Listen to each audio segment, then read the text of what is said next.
അഖിലേന്ത്യാ കിസാൻ സഭയുടെ ദേശീയ സമ്മേളനം ഈ വരുന്ന നവംബർ മാസം ഹൈദരാബാദിൽ വെച്ച് നടക്കുകയാണ്. അതിന്റെ മുന്നോടിയായി കേരള കർഷക സംഘത്തിന്റെ സംസ്ഥാന സമ്മേളനം സെപ്റ്റംബർ മാസം 10, 11 തീയതികളിൽ ആലപ്പുഴയിൽ വെച്ചും അതിന്റെ മുന്നോടിയായിട്ടുള്ള പാലക്കാട് ജില്ലാ സമ്മേളനം ആഗസ്റ്റ് മാസത്തിൽ കൂറ്റനാട് വെച്ച് നടക്കുകയാണ്.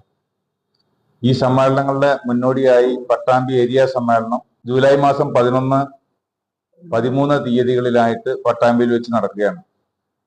ചിത്ര കമ്മ്യൂണിറ്റി ഹാളിൽ കർഷക സംഘത്തിന്റെ നേതാക്കളായ സഖാവ് K Krishnankutty Vilayur, M Viswanathan, T Gopa master എന്നിവരുടെ നാമധേയത്തിലുള്ള നഗറിൽ വെച്ചാണ് സമ്മേളനം. ഏരിയയിലെ 7 പഞ്ചായത്തുകളിൽ നിന്നായി 296 പ്രതിനിധികൾ പങ്കെടുക്കും. കേരള കർഷക സംഘത്തിന്റെ ജില്ലാ സെക്രട്ടറി MR മുരളി സമ്മേളനം ഉദ്ഘാടനം ചെയ്യും. കർഷക സംഘത്തിന്റെ സംസ്ഥാന ജില്ലാ നേതാക്കൾ ഈ സമ്മേളനങ്ങളിൽ പങ്കെടുക്കും.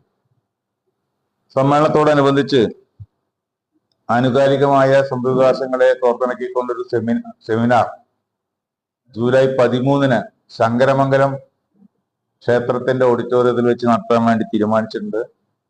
ശ്രീ VK സുരേഷ് ബാബു ആണ് അതിൽ പ്രഭാഷണം നടത്തുന്നത്. സെമിനാറിലും സമ്മേളനങ്ങളിലും പങ്കെടുക്കാൻ മുഴുവൻ കർഷക സുഹൃത്തുക്കളെയും ജനാധിപത്യ വിശ്വാസികളെയും അഭ്യർത്ഥിക്കുന്നതിന് വേണ്ടിയാണ് ഞങ്ങൾ ഇന്ന് പത്രസമ്മേളനം വെച്ചിട്ടുള്ളത്.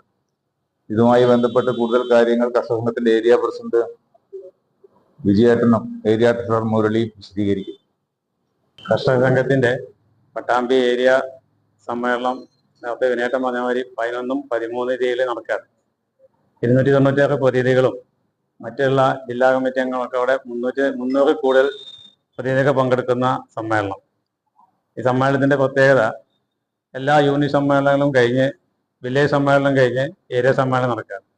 48,000 കർഷകരെ ഉള്ള പട്ടാമ്പി ഏരിയയിലെ അംഗത്വം, കർഷക സംഘത്തിന്റെ അംഗത്വം 48,000 മേലെ ആണ്. അതിൽ നിന്ന് 150 യൂണിറ്റുകളുണ്ട്. ആ 150 യൂണിറ്റുകളും സമ്മേളനം നടത്തി വില്ലേജ് സമ്മേളനം നടത്തിയാണ് ഏരിയ സമ്മേളനം നടക്കുന്നത്.